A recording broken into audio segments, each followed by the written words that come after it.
Syracuse's University United Methodist Church is a place where faith meets social activism. UUMC recently celebrated their 11th anniversary as a reconciling church, a quality that sets them apart in their community. Pastor Alicia Wood is proud to share their church's message. We are open to all people, no matter their walk of life, their social status, their sexual orientation, their gender identity. So we're slightly different than the General Methodist Church, but we're fighting to change that, so we're all like this. Following the murder of George Floyd, the UUMC leadership team voted to hang up Black Lives Matter banners outside of their church. We had 3 originally, we now have 1, and they continued to be vandalized along with parts of our church on the outside. But the hate they received doesn't deter them.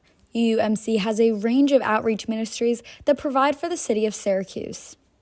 People feel loved and accepted because the #1 rule, yes, we're giving food, clothing, etc. away, but that's really not the whole point. The whole point is that everyone is received with hospitality, which means kindness and compassion.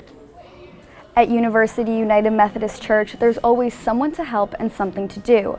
Volunteers came in early this morning and filled these boxes with food to give out to people tomorrow morning. There's also a clothing closet going on, a diaper drive, a feminine products drive, and a luncheon. That's just to name a few. So I'm here more than I have to be. I love it. Diane here wants to be a driving force against food insecurity in Syracuse. She recalled a time in her outreach that stuck with her through the years. A time when a man came to the food pantry in below 20-degree weather wearing only socks with holes. And I said, "Sir, would you like a pair of gloves?" And you know what? This is what caught me. He got tears in his eyes. Didn't say a word, just got tears in his eyes. And right there, that did it to me. Ann Owens, who is heavily involved in multiple branches of UUMC, says they recognize the impact of their work.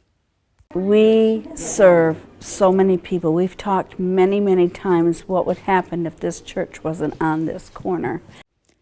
Gayla Murphy-Stanley is the executive director of the Food Center at 324. She told us that behind all of the magic is a group of 250 volunteers. Well, I think what's different is that we are an interfaith effort. It really takes an army of us to do this work. Galen says the vehicle of food is so important in allowing volunteers to help meet people's basic needs and help them to be their best selves that day. Well, my favorite part is working with the people. I mean, I grew up in this neighborhood. The people we are feeding and meeting with every day are the people of the city. Now, although the members of the church and volunteers enjoy the work they do, their hope is that there's one day no need.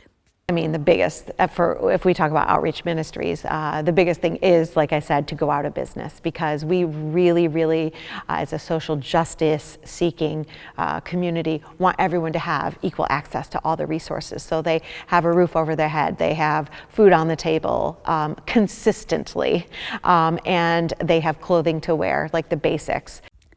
Until then, things will continue at University United Methodist Church. Good to see you. Come on in. From Syracuse, I'm Kaylee DeCina, NCC News.